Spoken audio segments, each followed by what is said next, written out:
My BF, 37 male, cheated on me, 27 female, and I stayed. BF and I have been together almost 2 years. About a year ago, he told me he was going for a massage, disappeared for 7 hours, turned up home drunk with a love bite on his neck, denied anything had happened that night. In the AM, said he went to the strip club we had gone to for my birthday where a stripper kissed me. I didn't want her to, it just happened and I pulled away immediately. Apparently all that happened was inappropriate touching and grinding. It made me question our whole relationship.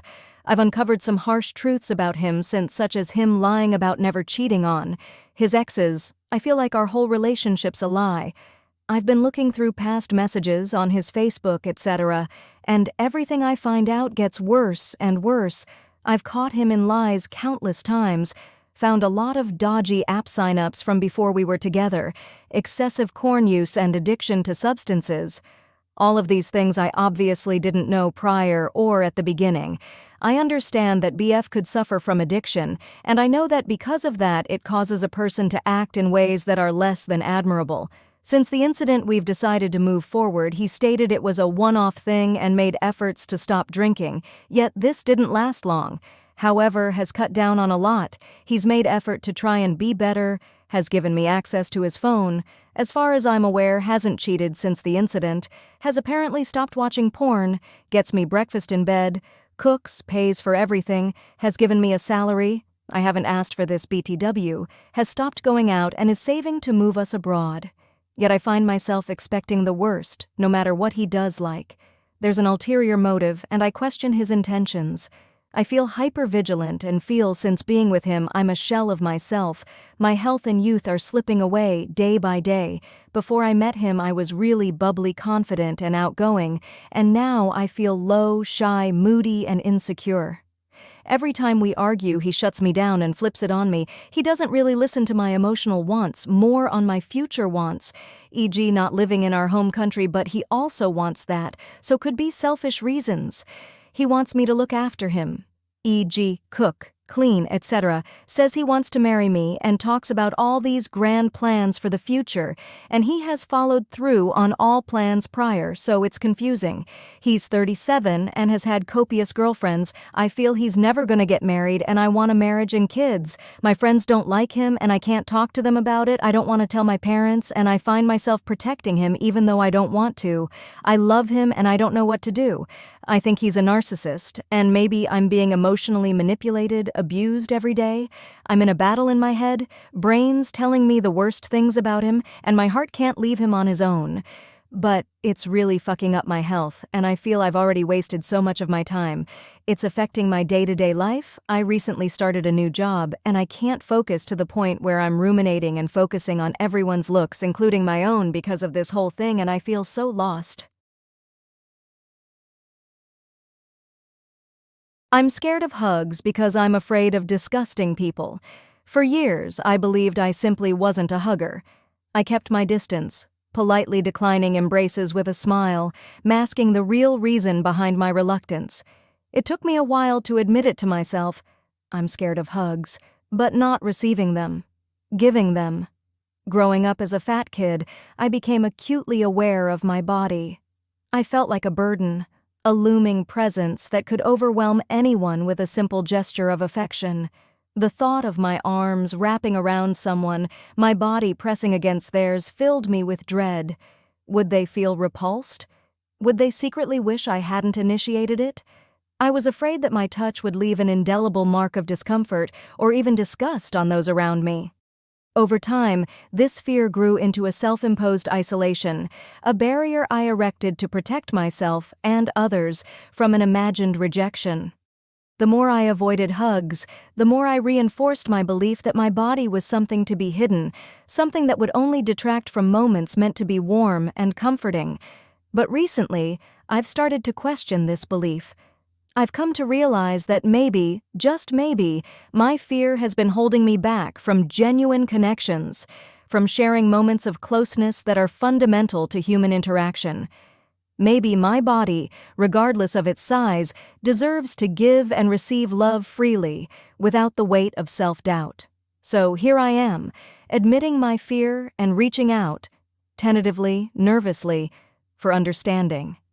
I want to believe that my hugs can be genuine, that they can offer comfort rather than cause discomfort, and I hope somewhere out there someone understands, a fellow soul who knows the weight of fearing our own gestures of affection.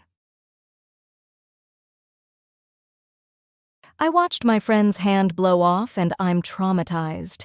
So, on 4th of July night, about 3 days ago, me and my friends had a large get-together at one of their houses.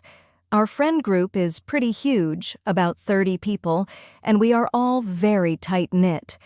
The night was going great, and was honestly one of the best functions that any of us have been at in a while.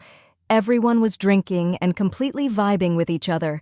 Some of us, including myself, were in the pool, while others were dancing around or occasionally popping fireworks. To get straight to the point, all of a sudden we heard a boom that just didn't sound right. Everybody simultaneously looked over to see one of our best friends in the group with no freaking hand. He was just holding his wrist with complete and utter shock on his face and was not able to say anything other than, "Help me, help me, help me." I don't even know why there was a firework in his hand, but it went off and took the whole thing with it. In a millisecond, millions of thoughts ran through my head as my friends and I looked at each other in disbelief. It looked like a fake arm from a Halloween store or a movie scene, but by the complete shift in energy, everybody knew that it was not a joke. I see stuff like this on here all the time. I mean, I am aware that it is a fairly common incident. But seeing his arteries completely dangling and the absolute trauma in every single one of our faces, holy crap, man. I'm sure you can look it up to see what we saw, but it is so different seeing that with your own two eyes, especially it being someone you care about. Everyone just ran and couldn't stop screaming, and I cannot stop reliving the scene in my head. Every time I blink, that is what I see. We found some fingers, but they ended up just amputating his entire right hand. The worst part is he was about to go to college for golf. I just cannot believe that I saw that. His closest two friends were rocking back and forth on the ground, and his girlfriend was face-planted screaming and sobbing. I just don't understand how people see these things and are able to continue their lives normally. Nothing about that was normal. I mean, when you see something like that, all you can think about is going back in time 5 seconds and stopping it. Anybody experience something similar or have some advice? I just feel like I can't think or talk about anything other than that vision, and it's making me sick. Confession of a closeted alcoholic. I feel quite ashamed of what happened last weekend, to the point where I have come here to relinquish some of my guilt. Let me start by saying I need help. I know. I should come out and be honest. But I am ashamed. I know the people who love me will understand and try to help me, but I am not that strong. Perhaps coming here is the first step for me, but I doubt it, unless I stop drinking. I've done this in the past. My wife worked this past weekend and I buy a bottle of wine. I drink this bottle over lunchtime and continue to chase this buzz while playing with the kids in our pool. I have 2 hard seltzers, but I know my wife is coming home soon, so I have a mixed drink. For me, it's whiskey and soda. I can act in control with this amount. But this night was different. I remember my wife leaving for a dog walk while I started dinner. I remember pouring myself another drink knowing I had 15 mins to finish that one and grab a new one. I remember starting the BBQ. I do not remember cooking our family meal. I do not remember the confrontation my wife had with me for leaving something in the car that made the car smell bad. I do not remember yelling at her and calling her an asshole and childish. I blacked out. I don't remember eating a steak dinner. I don't remember a good chunk of what happened. I woke up the next morning, and I was clueless. My son, who is 12, looked at me strangely. My wife comes down and barely makes eye contact. I had no clue why. I later said I was going for a dog walk, but the wife decided to come.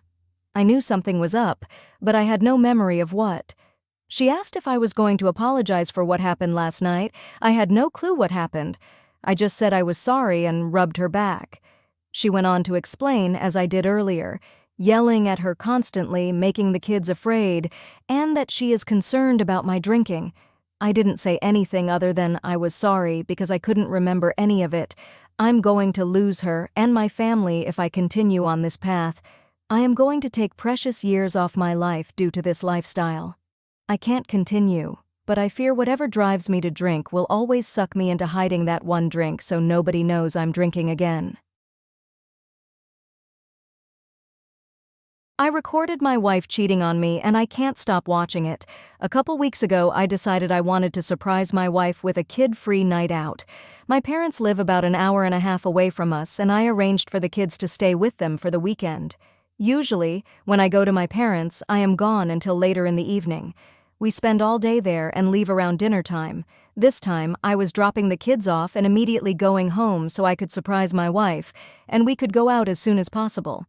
I had made reservations at a nice restaurant and was hoping to go to a few places for some drinks first. I left at 8:30 and was back in our housing plan before 12:30. As I pulled onto my street, I saw a truck parked in front of my house. I did not recognize it. I assumed it was someone seeing the neighbors, though, because it's not that unusual for someone to park in front of our house. I parked a few houses away thinking I would sneak into the house and surprise my wife instead of pulling in the driveway and going in the garage. I went in through a basement door. I was as quiet as possible, but as soon as I walked in, I heard her making sounds from the floor above. When I first heard it, I thought she was just by herself, maybe having some personal time.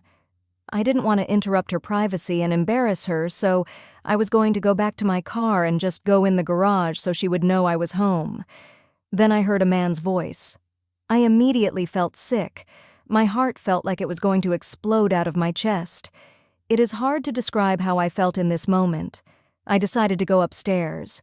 I had no desire to confront them. I just wanted to see what was going on. I moved slowly and quietly and went up the stairs. The door was halfway open. The kitchen was empty, but I could tell they were in the living room.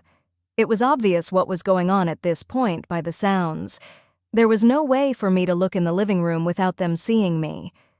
I pulled out my phone and opened my camera app. I put my phone just around the corner of a wall. This part is so hard to write. I could see my wife with a man I didn't recognize. I won't go into detail on what they were doing, but I think you can figure it out. I started recording it.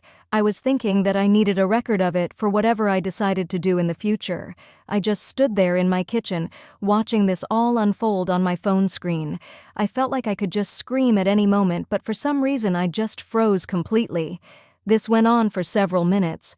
She finally jumped off of him and made a comment about going to the bedroom, and they went upstairs. She even made a comment about how much time they had left. I walked into the living room and found the guy's pants. I took his wallet out and took pictures of his driver's license. I know his name and his address now. I've never met him. I have no idea how my wife knows him. I left the house the same way I entered. I went back to my car and cried like the pathetic man I am. I decided to watch the video to make sure it recorded. I watched it all. I'll spare the details, but I sat in my car for at least half an hour. I couldn't drive to my parents and get the kids as I would have to explain why. I decided that I would pull in the driveway, open the garage, and just pretend like I was there to surprise her. I took my time getting into the house. I made a lot of noise. When I saw her, she was very flustered, asking me why I was home, etc. She was in a robe and said she was just getting ready for a bath. I told her about my plans and she seemed excited. She poured us both a glass of wine and said we should pre-game before getting ready. I don't think I talked much, really. She took me into the living room. I'm not proud of what I let happen. I could faintly see the guy sneaking downstairs and going to the basement stairs, but I didn't say or do anything. I just let my wife continue doing what she was doing to me. Since that day, I have watched the video of her repeatedly. I can't bring myself to make any decisions on what I should do next. She seems to know something is wrong with me because she's asked a few times if I'm okay. I feel worthless, and every time I hit a low point, I watch that video again. I feel like I've watched it at least 10 times a day since I caught them.